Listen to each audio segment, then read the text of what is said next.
What's cracking YouTube, Neck Punch here, and today I'm going to be doing Virtually Marti's My 2019 Pokemon Team Tag video.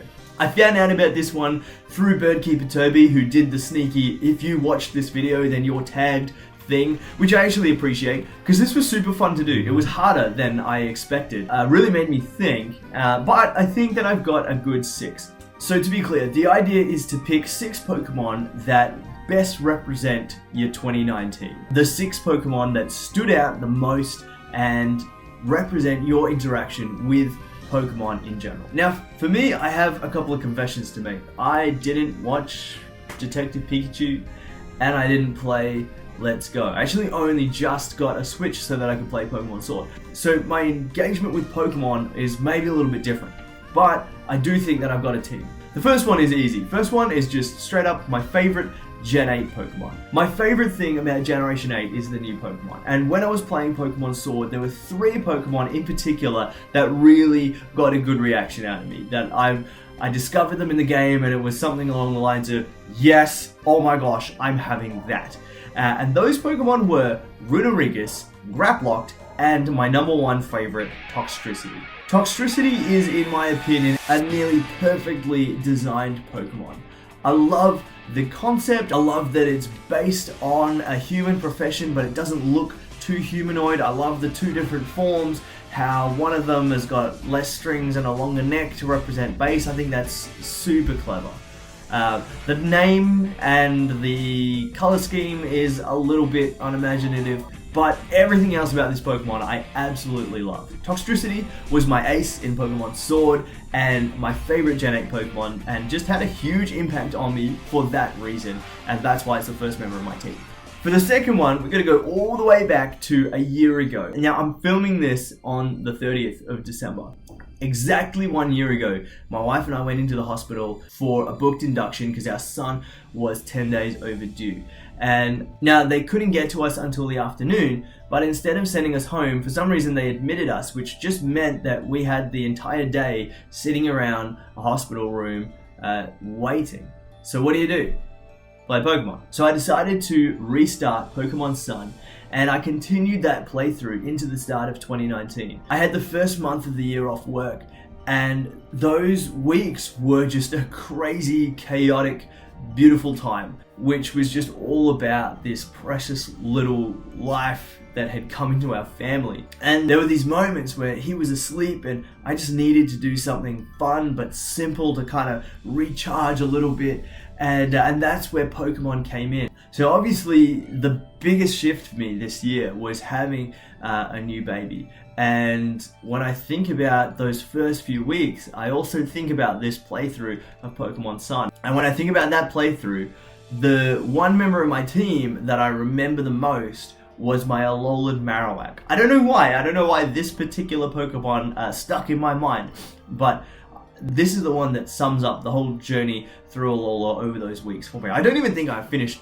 the playthrough. But Night Marcher, my Alola Marowak, was kind of became my replacement starter because I boxed my starter in that game. And I guess it was just another fire type that I really wanted to use, and I was really enjoying using. It was a bit of a powerhouse on the team. And so repping that crazy and amazing, beautiful season is Alola Marowak in the second spot. Now, one of the other great experiences that I've had because of Pokemon have been all the really great friendships that I've made through YouTube, through art forums, through Twitter, just engaging with the Pokemon community. And the 2 guys that I've really connected with the most have been Scription and Monster Matt from Scription Gaming and Monster Matt Gaming. These guys, we hang out on Sunday nights. Well, it's night for me, I guess. We hang out on Discord, we talk all kinds of crap because we're all exhausted. And sometimes we have stupid ideas for Pokemon that really shouldn't exist. And for some reason, the conversation often circles back to one of my favorite Pokemon, but the unfortunate recipient of some horrendous graphic manipulation as a result of these conversations, and that is Donphan. Let me show you what I mean by all of that. A couple of results of these sleep-deprived conversations have been Donflosion over here, and most recently Don Quasar. I don't know what we call it. This is just This is just, what if Donphan had skeleton arms as its tusks? I don't know. Was it a Lion King reference? Was it an elephant's graveyard thing? No idea. No idea why I did this. I don't know what we were talking about, but it was a good time. Those guys, as well as everybody else that I've connected with this year, have just been so encouraging, so supportive, and just really cool people to hang out with, who I'm really, really grateful that I've got to know. And so Donphan represents the great friends that I've made through Pokemon and is the third slot on the team. Now for number 4, I'm going with my engagement with Pokemon music this year. I love video game music, I always have, and I feel like Pokemon music is just getting better and better. This year there's one track in particular that I've just been playing on loop. I play it at work, I play it at home, and that is the theme of Mantine surfing. I just love it. It is so good. If I want to create a great fun atmosphere, I'll put it on and the place will be cranking, and sometimes people know where it's from and those people are extra awesome. Most people don't recognize it, and that's fine too.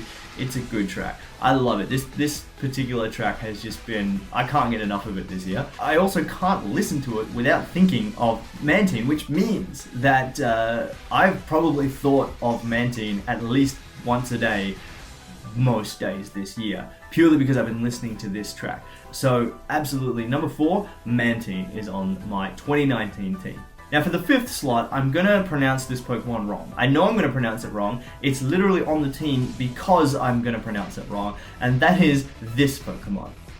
See, I saw this name written down before I knew what the Pokemon looked like. I saw it on the internet somewhere and I quickly looked away because I didn't want any spoilers. But then there's this point in the game where you meet a trainer who tells you that they have this Pokemon, and I think they say it's gone for a swim or something. And I read it as, my Clobbopus has gone for a swim. I just thought it was the funniest name. I was like, oh my gosh, there's a Pokemon called Clobbopus. Why? What? Clobbopus? Why? I told my wife, it's like, there's a Pokemon called Clobbopus. She's like, oh my gosh, Clobbopus. And it became this meme in our household of saying the word Clobbopus in the silliest voice that you can. It's one of those things, it's just like, it's not funny if I explain it to you, but in my house, it's incredibly funny. And it's become this stupid thing that has brought so much laughter into our house in the last few weeks. I can't think of Pokemon that have impacted me without thinking of Clobbopus. I know it's meant to be Clobbopus. When I first encountered one, I was like, oh, it's a fighting type octopus. It's Clobbopus. I get it. No, it's Clobbopus. It will always be Clobbopus, and it's number 5 because it's Clobbopus.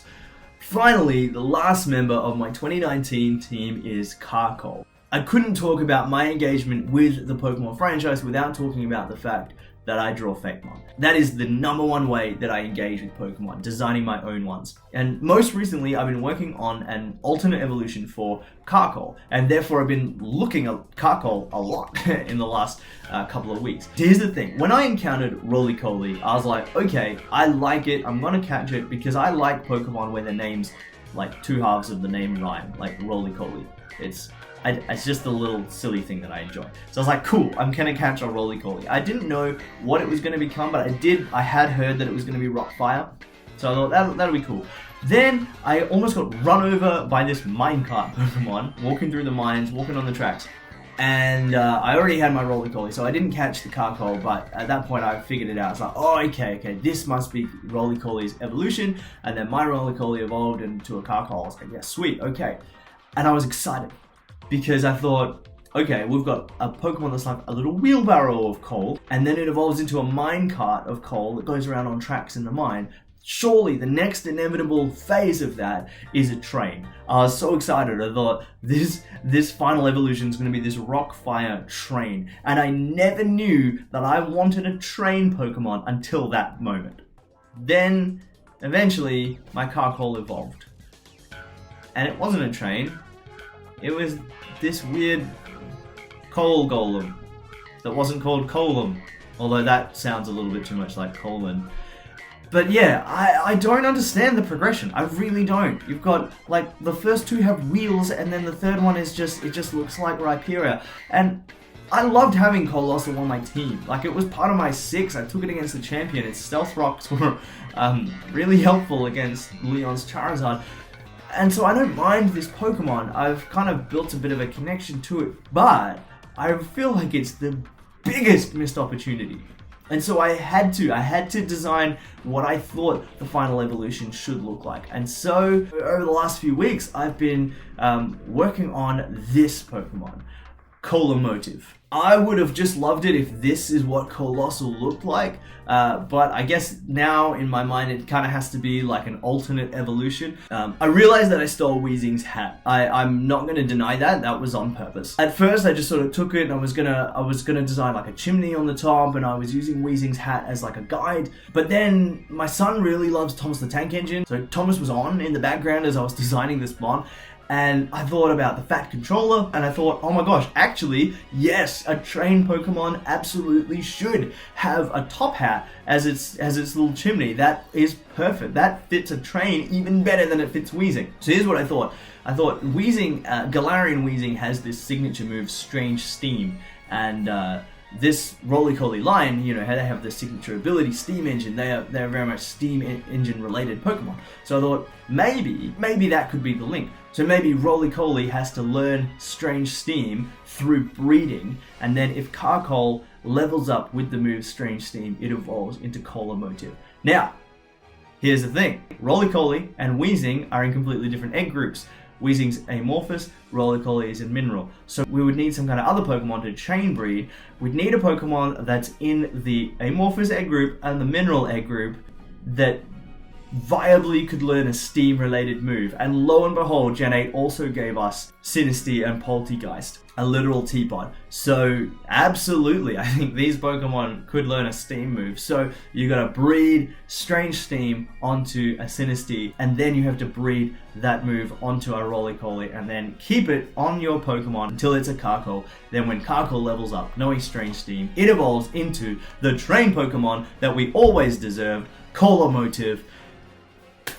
Anyway, I would put Colomotive on my team, I think, but this is not a fake mon team. This is an actual Pokemon team. Carkol is the closest I can get. I'm not putting Colossal on the team. I love Colossal, it's not bad, it's just not what it should have been. Carkol, I actually love. Look at his cheeky face, it's so good.